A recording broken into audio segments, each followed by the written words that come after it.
بسم اللہ الرحمن الرحیم الحمد للہ رب العالمین والصلاة والسلام على سید الانبیاء والمرسلین محمد وعلى آلہ واصحابہ اجمعین اما بعد اعوذ باللہ من الشیطان الرجیم بسم اللہ الرحمن الرحیم قل للمؤمنین یغضوا من ابصارهم ويحفظوا فروجهم ذلك أزكى لهم إن الله خبير بما يصنعون وقل للمؤمنات يغضضن من أبصارهن ويحفظن فروجهن ولا يبدين زينتهن إلا ما ظهر منها إلى آخر الآية. وقال النبي صلى الله عليه وسلم من ولد له ولد فليحسن اسمه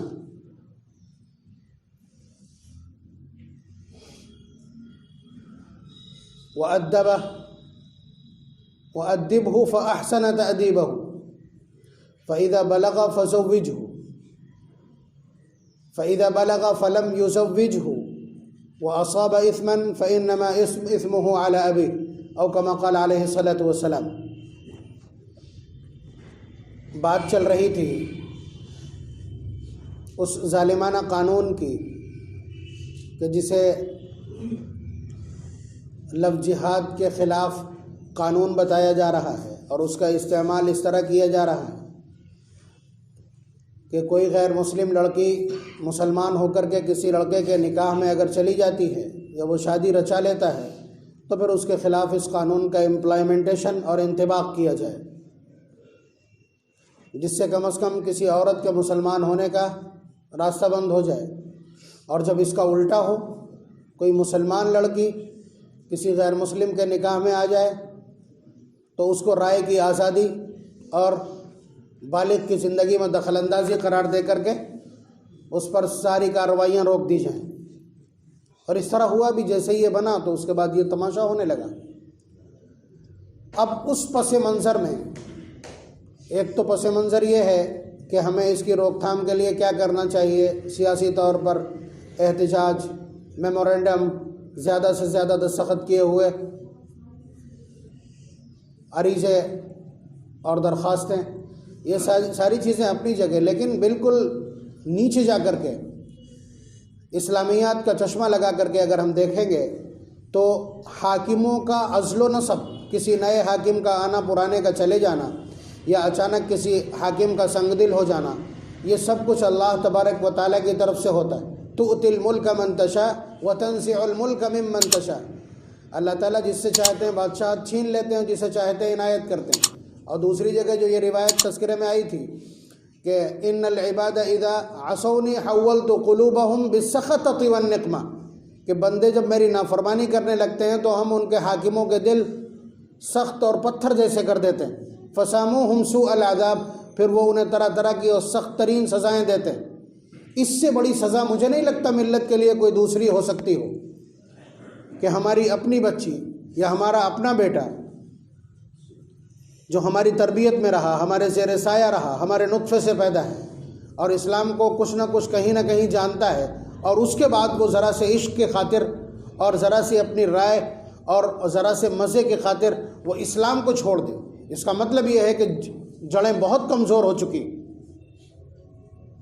اسلام جسے تمام مذاہب کے لوگ کہیں کہ ہاں یہ اپنی تدوین کے اعتبار سے، اپنے اصول اور ضوابط کے اعتبار سے، اپنے کوڈ آف کنڈکٹ کے اعتبار سے، اپنی اخلاقی تعلیم کے اعتبار سے دنیا کا سب سے ممتاز ہے، اور پھر اس کے بعد اس طرح کے حادثات بہت بڑا انسیڈنس ہے اور بہت بڑا سانحہ ہے جس پر پوری امت کو، پوری ملت کو، پورے معاشرے کو نوٹس لینے کی ضرورت ہے. اب اس سلسلے کی میں باتیں آپ کی خدمت میں عرض کر رہا تھا کہ اسلام نے اس چیز کو پوری طرح سے روکا ہے. اگر آپ اسلام کو سمجھتے ہیں، اسلام کو آپ نے اپنایا ہے، اسلام کو آپ نے دل سے قبول کیا ہے، اسلامی معاشرت آپ کو پسند ہے، تو اپنے بچوں کی تربیت ان اصولوں پر کریں. انشاءاللہ کبھی بھی اس طرح کی نوبت نہیں آنے پائے گی. اور اس کی بہت ساری چیزیں میں آپ کی خدمت میں اس سے پہلے عرض کر چکا ہوں. بچے وہی کرتے ہیں جو انہیں معلوم ہوتا ہے. بچے اپنی زندگی میں اسی طرح کی راہیں طے کرتے ہیں جو ان کے علم میں ہوتی. اب جب وہ یہ دیکھ رہے ہیں کہ ہمارے والدین بہت فرینکل ہیں اور وہ بے محابہ عورتوں سے گفتگو کرتے ہیں، یا ان کے پاس حیا اور عفت اور غیرت کے نام پر کوئی سدھانت اور کوئی اصول نہیں ہے، تو پھر وہ یہ سمجھتے ہیں کہ ہمارے لیے بھی غیرت اور حیا کوئی معنی نہیں رکھتی۔ میں اس کے لیے بہت سیدھی سمپل سی زبان استعمال کرتا ہوں، وہ یہ کہ جو والدین اپنے بچوں کے ساتھ بیٹھ کر کے فلم دیکھ رہے ہوں، فلم کس چیز کا نام؟ عشق کی داستان کو فلمایا جانا، عشق کی داستان کے مختلف پہلوؤں کو اجاگر کرنا، اس کے سوا فلم کا کوئی مطلب نہیں ہوتا، اور نہ فلم میں اس کے سوا دلچسپی کی کوئی دوسری داستان ہو سکتی۔ نوجوان نسلوں کے لیے اس کے سوا جس میں رومانس نہ ہو وہ پکچر دیکھی نہیں جاتی۔ اس کے علاوہ آپ خبریں سن رہے ہیں، خبروں کے بیچ میں جو ایڈورٹائزمنٹ ہوتے ہیں جو چند سیکنڈ کے ہوتے ہیں، ان میں جس طرح کی عریانیت اور بے حیائی ہو، اور اس وقت آپ کی نگاہیں اسکرین پر ہوں، آپ کا اپنا بیٹا، آپ کی اپنی بہن، آپ کی اپنی بیوی، آپ کی اپنی بیٹی آپ کے ساتھ جب دیکھ رہی ہے، تو دیکھا وہی جاتا ہے جسے پسند کیا جاتا ہے۔ جس منظر کو آپ پسند کر رہے ہیں، بچہ اگر عملی زندگی میں اسی منظر کو کریٹ کر دیتا ہے تو پھر اس پر تکلیف کا ہے۔ جب اس کے سامنے اس طرح کے مناظر، حیاسوز مناظر دیکھے جا رہے ہیں، حیاسوز مناظر دیکھے جا رہے ہیں، بے حیائی کے منظر دیکھے جا رہے ہیں، بے حیائی کے سین سامنے سے گزر رہے ہیں اور آپ کی آنکھیں نیچے نہیں آتی ہیں، تو اس کا مطلب یہ ہے کہ ان بچوں کے دل سے کم از کم اس کی شناعت اور قباحت اور احتیاط ختم ہو جائے، اور جب ختم ہو جائے گی تو اس طرح کے حالات پیدا ہوں۔ اور یہ پری پلانڈ ہے، آپ سمجھ لیجئے گا کہ ہمارا تدین اور ہماری دینی حالت یہ ایک عرصے تک بلکہ صدیوں تک چیلنج رہا ہے، باطل کے لیے بڑا چیلنج رہا ہے کہ ان کو کسی طرح سے ان کے اصولوں سے پھیر دیا جائے، لیکن نہیں پھرے۔ آخرکار انہوں نے اپنا وہ ہتھیار اور اپنی وہ سازشی ذہنیت ترک نہیں کی، بلکہ آپ یہ سمجھیے، میں ابھی کئی پوپ اور پادریوں کے اور کئی بہت بڑے بڑے ان کے منصوبہ سازوں کے اقوال پڑھ کے آ رہا ہوں۔ زوئمر ان کا بہت بڑا ایک منصوبہ ساز ہے، ان کا ایک بڑا پوپ اور پادری ہے، وہ سب اس بات پر متفق ہیں کہ مسلمانوں کو بے حیائی کے ذریعے، یعنی فحش مناظر دکھا کر کے، پورن اسٹارز کے فوٹو یا ان کی کارکردگی یا فلم دکھا کر کے جتنی آسانی کے ساتھ کھوکھلا کیا جا سکتا ہے اور انہیں بیکار اور معطل کیا جا سکتا ہے، مذہب اور دین سے دور کیا جا سکتا ہے، سینکڑوں توپیں مل کر کے ان کو یہ نقصان نہیں پہنچا سکتے، اور وہ ہو چکا ہے، وہ نقصان ہو چکا ہے۔ آپ ذرا دیکھیے کہ قرآن کریم نے اور نبی اکرم صلی اللہ علیہ وسلم نے ایک نظریہ پیش کیا۔ اس نظریے کا خلاصہ یہ ہے کہ عورت کی سب سے بڑی عبادت یہ ہے کہ وہ اپنی پاک دامنی اور اپنی پاکیزگی ثابت کر دے، اپنی عزت اور اپنی آبرو کو، اپنے دامن کو، اپنی نگاہوں کو بچا کر کے رکھے۔ اس سے بڑی کوئی عبادت اس سے مطلوب نہیں ہے، وانچھت نہیں ہے۔ آپ سمجھ رہے ہیں؟ آپ کے لیے حج بڑی عبادت ہو سکتی ہے، آپ کے لیے روزہ بڑی عبادت ہو سکتا ہے، اور آپ کے لیے خیرات اور قربانی بڑی عبادت ہو سکتی ہے، لیکن عورت کی سب سے بڑی عبادت یہ ہے کہ وہ اپنی عفت اور اپنی آبرو بچا کر کے رکھے، اپنے آپ کو، اپنے سراپے کو بچا کر کے رکھے، دوسروں کی دستبرد سے، دوسروں کی نگاہوں سے، دوسروں کے ہاتھوں سے اپنے آپ کو بچا کے رکھے۔ یہ اس کی سب سے بڑی عبادت ہے۔ ایسے نہیں سمجھیں گے تو ایسے سمجھیے کہ جب جماعت کی نماز گھر میں پڑھی جانے والی نماز کے مقابلے میں 27 گنا افضل ہے، تو پھر عورتیں مسجد میں موجود کیوں نہیں؟ آپ سمجھ رہے ہیں؟ اور نبی اکرم صلی اللہ علیہ وسلم کے زمانے میں عورتیں حضور کے یہاں مسجد میں آیا کرتی تھیں، لیکن بنیاد نظریے کی نبی اکرم صلی اللہ علیہ وسلم نے اسی وقت ڈال دی تھی، اور عورتوں کو دو ٹوک الفاظ میں فرمایا تھا کہ تمہارا میری اس مسجد میں، فی مسجدی ھذا، میری اس مسجد میں، نبی اکرم صلی اللہ علیہ وسلم کی مسجد میں 1000 یا 25,000 نمازوں کا ثواب ہے۔ آپ سمجھ رہے ہیں؟ نبی اکرم صلی اللہ علیہ وسلم کی مسجد میں نماز پڑھنے کا ثواب بہت زیادہ ہے۔ حضور نے فرمایا میری اس مسجد میں نماز پڑھنے سے افضل ہے تمہارا اپنے گھروں میں نماز پڑھنا۔ یہ حضور کے الفاظ ہیں۔ تو یہ نظریہ ہے کہ عورت گھر میں نماز پڑھے، لیکن اس کے باوجود آتی رہیں خواتین۔ لیکن نبی اکرم صلی اللہ علیہ وسلم کے فوت ہوتے ہی جب ریپ کا کیس ہو گیا، ایک نماز پڑھنے آنے والی ایک خاتون کے ساتھ جب زنا بالجبر کا ایک واقعہ پیش آیا، تو حضرت عمر رضی اللہ تعالیٰ عنہ نے کیبنٹ کی میٹنگ بلا کر کے اجلۂ صحابہ کی جماعت بلا کر کے اور ان کے سامنے مشورہ کیا تھا۔ تو عورتوں نے احتجاج کیا کہ جس کام سے ہمیں حضور نے نہیں روکا تھا، آپ کون ہوتے ہیں؟ تو اب اس مسئلے میں سب سے زیادہ حساس ذہن رکھنے والی اور اس جنس اور اس صنف کی بہترین ترجمانی کرنے کا حق رکھنے والی حضرت عائشہ صدیقہ رضی اللہ تعالیٰ عنہ کے پاس پورا میٹر پہنچا دیا گیا۔ تو حضرت عائشہ رضی اللہ تعالیٰ عنہ نے دو ٹوک الفاظ میں کہا تھا کہ اگر یہ حالات جو اس وقت موجود ہیں، اگر یہ حالات حضور کے سامنے بھی ہوتے تو حضور پابندی لگا دیتے اور عورتوں کا اپنے گھروں میں نماز پڑھنا ہی بہتر۔ مطلب کتنی دور ہوتی مسجد، بہت قریب ہوتی ہے، لیکن اس کے باوجود عورتوں کا گھر سے نکلنا 1% ان کی آبرو خطرے میں پڑتی۔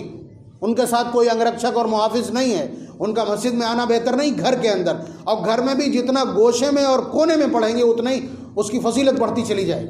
چھت پہ پڑھیں گی اجر کم ہے، اور نیچے آ کر کے پڑھیں گی اجر بڑھے گا، اور نیچے بھی برآمدے کے مقابلے میں اگر کمرے کے کونے میں پڑھیں گی تو اجر زیادہ ہو جائے۔ عورت کی عبادت میں اور اس کے عبادت کی پوزیشن میں جتنی سیکریسی ہو اتنی زیادہ اس کا اجر بڑھتا چلا جائے گا۔ اسی طرح سے کسی عورت کے پاس حج کے لیے جانے بھر کو پیسے موجود ہیں، مثال کے طور پر آج کی تاریخ میں وہ 3.5 لاکھ روپے کی مالک ہے، اس کے اوپر حج فرض ہے، آپ جانتے ہیں، اتنی مالیت کے اوپر حج فرض ہو جاتا ہے، لیکن اس کے شوہر کے پاس کچھ نہیں ہے جو ساتھ جائے، اس کے ساتھ میں کوئی محرم جانے والا نہیں ہے، تو اس کے اوپر حج فرض نہیں ہوگا، حج کی فرضیت موقوف رہے گی۔ دیکھ رہے کتنی بڑی عبادت ہے، کتنی سعادتوں کا سفر ہے، جس سے قسمتیں اور تقدیر بدل جاتی ہے، اعمال نامہ صاف ہو جاتا ہے۔ الحج یہدم ما کان قبلہ، اتنی بڑی خوشخبری نہیں حاصل کر سکتی عورت، اس لیے کہ اس کی آبرو کو خطرہ ہے، اس کی عفت اور پاک دامنی پہ داغ آ جائے گا۔ اور اسلام میں حد سے بڑی عبادت ہے عورت کے لیے کہ وہ اپنے دامن کو بچا کے رکھے۔ اس نظریے کو ہم کنوے نہیں کر پائے اپنی نسلوں تک، ہم اپنی نسلوں کو، اپنی جنریشن کو، اپنی اولاد کو کنونس نہیں کر سکے۔ اگر انہیں بچپن سے یہ بتلا دیا جاتا کہ یہ کائنات اور اس کائنات کے مالک اللہ تبارک و تعالیٰ ہے، ہماری ہر چیز، ہم بیمار ہوتے ہیں تو اللہ کے حکم سے، ہم شفایاب ہوتے ہیں تو اللہ کے حکم سے، ہمیں جو کچھ میسر آتا ہے خوشی اور غم وہ اللہ تبارک و تعالیٰ کی طرف سے، تو بچے کے اوپر ایک خوف بیٹھتا ہے کہ اللہ تبارک و تعالیٰ ہر چیز کے مالک ہیں، انہیں ناراض کرنا مصیبت میں ڈال سکتا ہے۔ پھر اس کے بعد بچے کو بتلایا جائے کہ اللہ تبارک و تعالیٰ کی مرضی یہ ہے، اللہ تعالیٰ اس سے راضی ہوتے ہیں، اس سے ناراض ہوتے ہیں۔ اگر کوئی بچی کسی کی طرف آنکھ اٹھا کر کے دیکھتی ہے، بے پردہ ہوتی ہے اور کپڑے ٹھیک سے نہیں پہنتی تو اللہ تبارک و تعالیٰ ناراض ہو جاتے ہیں، اور جب وہ ناراض ہوں تو کوئی بھی نقصان ہو سکتا ہے، کوئی بھی نقصان ہو سکتا ہے۔ اس طرح سے جب بتدریج بچے تربیت پائیں گے تو اس کے بعد امید یہ ہے کہ یہ چیزیں ٹھیک سے سمجھ میں آئیں گی۔ حضرات صحابیات نے ایسا کر کے دکھایا کہ نہیں، اور اس کے بعد کی نسلیں پوری کی پوری، اور آج بھی اس طرح کے علاقے ہیں جہاں آپ مہینوں رہیں گے اور کسی عورت کا چہرہ نہیں دیکھ سکیں گے۔ اسی ہندوستان کے ان علاقوں میں جہاں دینداری ہے، اہل علم کا اثر ہے، مدارس ہے، وہاں اس طرح کے حالات ہیں۔ تو کہنے کا حاصل یہ ہے کہ نوبت یہاں تک پہنچ گئی کہ بچیاں، ہم ان بچیوں پر لاکھوں روپیہ لگا کر، اپنے گھر بیچ کر کے، اپنی پراپرٹی بیچ کر کے، اپنے کھیت اور زمینیں بیچ کر کے، اپنی جائیدادیں بیچ کر کے ان کی تعلیم پر لگاتے ہیں، اور اس کے بعد تعلیم مکمل ہونے کے بعد وہ اپنی مرضی سے انٹر ریلیجن کورٹ میرج کر لیتی۔ یہ کیا تعلیم ہے؟ یہ کون سا شعور ہے کہ جس کے بعد یہ احساس تک پیدا نہیں ہو سکا؟ اور ہم نے غلطی یہ کی ہے کہ ہم نے اپنے بچوں کو اس وقت سے، جب وہ بولنے اور سمجھنے کے بھی قابل نہیں تھے، KG1 کے نام پر ہم نے اسکول اور کالجز کے حوالے کر دیا۔ دیکھیے یہ بھی ایک بڑا مسئلہ تھا، ہم آپ کی خدمت پہ عرض کیے دے رہے ہیں اس لیے کہ بہت زیرک اور ہوشیار قسم کے آپ لوگ ہیں، تو یہ کم از کم میسج آپ تک چلا جائے۔ ایک وقت تھا آزادی کے کچھ بعد تک کہ بچہ جب 10 سال کا ہو جاتا تھا تب اسکول جاتا تھا، بلکہ ہمارے بزرگ یہاں بیٹھے ہیں وہ خود بتائیں گے کہ وہ خود اپنے طور پر کئی سال کی عمر میں اسکول میں داخل ہوئے تھے۔ 8-10 سال تک بچپن، اور اس کے بعد اس پیریڈ میں 8 سال کی عمر تک ہمارے جو ہوشیار بچے، ہمارے بزرگ بتلائیں گے کہ شام کو جب وہ سوتے تھے تو انہیں ان کی ماں کس طرح کی کہانیاں بتلاتی تھی، حضرات صحابہ کرام کی، صحابیات کی، یا اس طرح نیک لوگوں کی کہانیاں انہیں سنا کر کے تب سویا جاتا تھا. آج بچہ ادھم مچا رہا ہے، اس کے پاس گانا بجا کے رکھ دیا، وہ سو جاتا ہے. تو آپ اندازہ کیجئے کہ اس طرح سے وہ 10 سال تک بہت کچھ سیکھ لیا کرتے تھے اسلام اور اسلامیات کے حوالے سے. قرآن کریم کی تعلیم اور اردو کی تعلیم وہ مکمل کر لیتے تھے، یا اخلاقی طور پر ماں باپ جو کچھ سکھلانا چاہتے ہیں وہ سب وہ سیکھ لیا کرتے تھے. تو لارڈ میکالے کا ایجوکیشنل پلان لاگو کرنے والے لوگ، انہوں نے دیکھا یہ کہ یہ نسل باوجود اس کے کہ اسکول اور کالج میں پڑھ رہی ہے، اس کے باوجود اس کی پیشانی پر سجدے کا نشان ہوتا ہے. یہ فکر ان کو لاحق ہوئی تو انہوں نے اس پلان کو آگے بڑھا کر کے اب بچے کو وہ اس عمر میں آپ کے گھر سے اٹھا لیتے ہیں جس عمر میں بچہ بولنے کی بھی صلاحیت نہیں رکھتا، اسے کلمہ بھی یاد نہیں ہوا ہوتا. 5 سال کی عمر میں آپ کے بچے کے کندھے پر اتنا بڑا اتنے ہی وزن کا بستہ لدا ہوا ہوتا ہے. بہرحال یہ کچھ چیزیں جو میں آپ کی خدمت میں عرض کر رہا ہوں، اس کو کس طرح مینیج کرنا ہے یہ ہماری ذمہ داری. نسلیں ہماری ہیں، تباہی ہمارے اوپر آئی. نبی اکرم صلی اللہ علیہ وسلم کی کوشش دیکھیے، ان کی کوشش کا معیار یہ ہے، ان کا ہدف یہ ہے، ان کا ٹارگیٹ یہ ہے کہ اس دھرتی پر کوئی بھی کفر میں مبتلا شخص باقی نہ رہنے پائے، اور اس کے لیے میدان کارزار گرم کیا اور لاکھوں صحابہ کی قربانیاں اور بلی دی. اور ہمارا اپنا حال یہ ہے کہ ہمارے گھر میں پلنے والی بچی اور بچہ دھڑلے سے کافر ہو جاتا ہے، اور اس کے باوجود ہمارے رابطے میں. تو یہ اتنا بڑا معاملہ تھا کہ جس پر ہم کوئی سنگیان نہیں لے رہے تھے، ہم کسی طرح کی ہمارے کانوں پہ جو نہیں رینگ رہی تھی. تب اللہ تبارک و تعالیٰ نے ایک ظالم کو مسلط کر کے اور قانون کے حوالے سے. لیکن مجھے نہیں لگتا کہ ابھی بھی کسی طرح کی کوئی بہت زیادہ حساسیت اور کوئی بہت زیادہ سینسٹیوٹی پیدا ہوئی ہو، اور کوئی بہت زیادہ بیداری پیدا ہوئی، کوئی بہت زیادہ فکر پیدا ہوئی. یہ جتنی باتیں میں عرض کر رہا ہوں سب آپ کے سر کے اوپر سے جا رہی ہیں، سب آپ کے اوپر سے جا رہی. لیکن جس شخص کے ساتھ یہ معاملہ ہوتا ہے اسے سب کچھ سمجھ میں آ جاتا ہے. اسلام کی ایک ایک تعلیم، پردے، عفت اور حجاب کے حوالے سے جتنی تعلیمات ہیں سب پر کھٹ سے وہ ایمان لے آتا ہے جب اس کی آبرو چلی جاتی. میں یہ باتیں اس لیے عرض کر رہا ہوں کہ میرے پاس روزانہ صبح سے لے کر کے دوپہر تک 2-4 لوگ ایسے ضرور آتے ہیں جو پھوٹ پھوٹ کے رو دیتے ہیں. میری 10 انگلیاں معاشرے کی نبض پہ، تو مجھے بڑا عجیب سا لگتا ہے. اس لیے اسلام کی جو بنیادی تعلیمات ہیں بڑی سختی معاملے میں ہے. مثلا میں یہ آیت مستقل آپ کی خدمت میں تلاوت کر رہا ہوں. قل، اللہ تعالیٰ فرما رہے ہیں کہ حضور سے کہ آپ ذرا اعلان کر دیجئے ایمان والے مردوں کے سامنے، یغضوا من ابصارہم، جب نکلا کریں تو آنکھوں کو نیچا رکھا کریں. آنکھوں کو نیچا رکھنے کا مطلب یہ ہے کہ ایسا نہیں ہے کہ نیچے رکھیں اور آ کر کے کوئی مطلب بہت غلط معنی پہنانے والے بھی، مطلب ان چیزوں کا بھی لوگ مذاق اڑاتے ہیں. مثلا ہم نے یہ مسئلہ بیان کیا کہ کسی آدمی کی اگر کہیں نگاہ پڑ جاتی ہے، کسی نامحرم پر بھی پڑ جاتی ہے، تو اب پھر فوراً وہ نگاہ ہٹا لیتا ہے، تو یہ اس کے ذمہ گناہ نہیں. یعنی پہلی نگاہ معاف ہے. کہا کہ اب مذاق اڑانے والے اس طرح مذاق کرتے ہیں کہ ہم پہلی نگاہ جب پڑے گی تو ہٹائیں گے ہی نہیں. اللہ اور اس کے رسول کی تعلیمات کے سلسلے میں اس طرح کا تمسخر اور استہزاء یہ نسلوں کو تباہ بھی کر سکتا ہے. آپ دھیان رکھیے گا. تو مثال کے طور پر میں بتلا رہا ہوں جو میں خود اپنے سے کرتا ہوں. مثلا کسی کو دیکھا کہ کوئی آ رہا، بھائی ہر شخص کے اندر نفس موجود ہے، وہ چاہتا ہے کہ اس طرح کے محارم کو دیکھا جائے، اس طرح کے منظر کو دیکھا جائے، لیکن دور سے دیکھا. اب جب قریب وہ ذات جب قریب آ جائے گی تو پھر جی چاہے گا کہ دیکھیں. اب اس وقت اگر آپ اپنے آپ پر کنٹرول کر لیتے ہیں تو پھر اللہ تبارک و تعالیٰ کی طرف سے بڑے انعام کا اعلان ہے. یعنی اگر آپ نے اپنے دل کے چاہنے کے باوجود کسی ایسے منظر کو، کسی نامحرم کو نہیں دیکھا، تو پھر اللہ تبارک و تعالیٰ آپ کے دل کے اندر ایمان کی حلاوت، ایمان کی مٹھاس پیدا فرما دیں گے، اور ساتھ ساتھ آپ کے اندر ایک عمل کا شوق پیدا فرما دیں گے. اور یہ نگاہ ہے، یہیں سے سب کچھ شروع ہوتا ہے. نبی اکرم صلی اللہ علیہ وسلم نے اسی لیے فرمایا کہ النظر سہم من سہام ابلیس. دوسری جگہ فرمایا النظر سہم مسموم من سہام ابلیس، کہ ابلیس کے زہریلے تیروں میں سے ایک تیر یہ نگاہ ہے. نگاہ جب پڑے گی تو اس کے بعد پھر خیالات کے تانے بانے بنے جاتے ہیں دل کے اندر، اور پھر اس کے بعد یہ ساری تلاش اور جستجو شروع ہوتی ہے، اور اس کے بعد یہ افیئر میں کنورٹ ہوتا ہے. تو نگاہوں کی حفاظت یہ کسی طرح سے سمجھا دیا جائے، خود بھی نگاہوں کی حفاظت کریں. اور بچے جس وقت ٹی وی پہ خبریں سن رہے ہیں، آپ ٹھیک ہے بہت احتیاط کرتے ہیں، صرف خبریں سنتے ہیں، ان خبروں کے بیچ میں جس وقت اس طرح کا منظر ابھرے، اس وقت یا تو آپ ٹی وی کو چند لمحوں کے لیے آف کر دیجئے، یا آپ کی نگاہیں کم از کم ڈسپلے کے اوپر سے ہٹ جائیں. تو پھر بچوں کو یہ میسج چلا جائے گا کہ والد اس طرح کے منظر کو پسند نہیں کرتے ہیں، زندگی میں اس منظر کو وہ کبھی برداشت نہیں کریں گے. بہت باریک بات ہے جو میں عرض کر رہا ہوں آپ کی خدمت میں، لیکن میسج ہے، زندہ میسج ہے. لیکن اگر آپ دلچسپی کے ساتھ ان مناظر کو دیکھتے رہے تو آپ اولاد کے اندر حیا نہیں پیدا کر سکیں گے.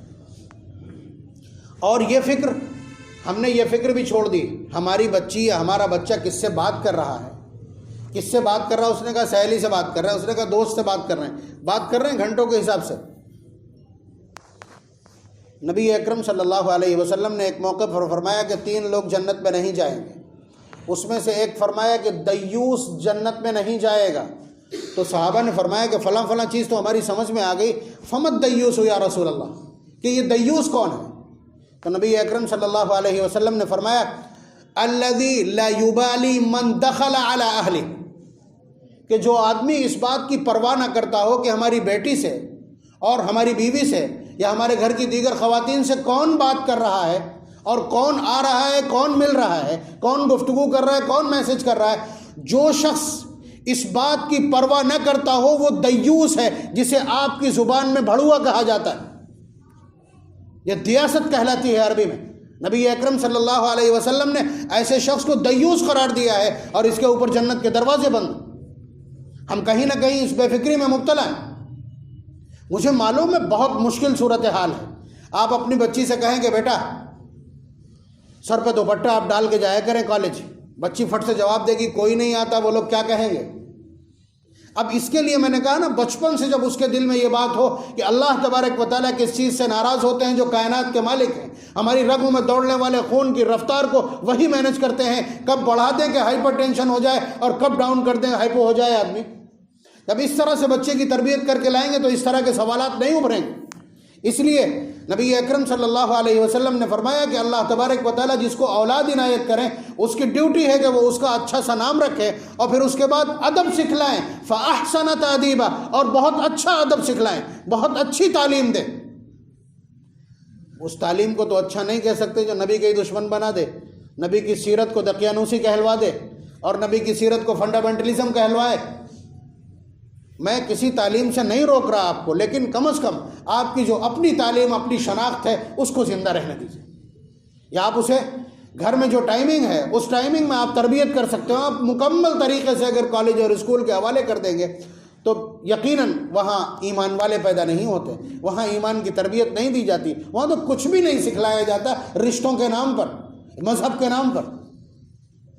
آپ بچے کو سکھلا دیں کہ جو تعلیم ہم آپ کو دے رہے ہیں یہ آپ کی معیشت کے لیے، آپ کی اکانومی مینٹین کرے گی، آپ کی نوکری اور آپ کی ملازمت اور دنیا میں جو کاروبار ہیں ان کاروبار کے لیے آپ کو کام آئے گی.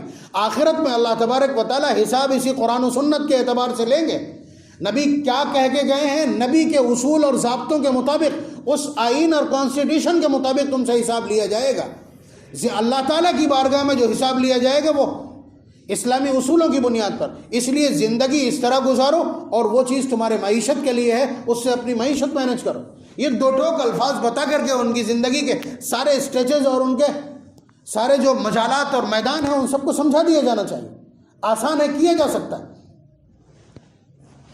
اب بتلائیے، ہم بات کر رہے ہیں اسلامی تعلیمات کی کہ آنکھیں نیچی رکھی جائیں، وہاں باپ کے سامنے بات ہو رہی ہے، باپ کی مجلس میں بیٹھ کر کے چیٹنگ ہو رہی ہے اور باپ کو فکر نہیں ہے، معلوم بھی ہو تب بھی چشم پوشی، والدہ چشم پوشی کر لیتی اس طرح کے معاملات میں، تو یہ تو اس طرح بڑھیں گے. تو کہنے کا حاصل یہ ہے کہ پاک دامنی کی قیمت، عفت کا احساس، کہ اسلام نے ایک عورت سے جس چیز کا سب سے سختی کے ساتھ اور سب سے سنجیدگی کے ساتھ مطالبہ کیا ہے وہ مطالبہ ہے عفت اور پاک دامنی.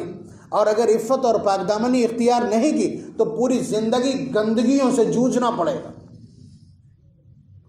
پوری زندگی گندگی سے جوجھنا پڑے گا. بچوں کو یہ سمجھا دیا جانا چاہیے کہ اگر تم نے اپنی زندگی میں گندگی کی تو یاد رکھنا تم کو جو لائف پارٹنر ملے گا، تم کو جو شوہر ملے گا، تم کو جو جوڑا ملے گا وہ پاک نہیں ہو سکتا. یہ اللہ تعالیٰ کا فیصلہ ہے جو فطرت کے فطرت کا مقام رکھتا ہے. الخبیثات للخبیثین، رمضان المبارک میں پارہ نمبر 18 کے ذیل تلاوت کے دوران میں نے یہ پورا اصول سمجھایا تھا، مجھے دہرانا پڑے گا شاید اگلے جمعے میں، لیکن میں یہ عرض کر رہا ہوں کہ اسلام تو یہ پابندی لگاتا ہے کہ اگر 80 سال کی عورت ہے اور کسی 15 سال کے نامحرم کے ساتھ حج پہ سفر کرنے کے لیے جانا چاہے تو اجازت نہیں ہے.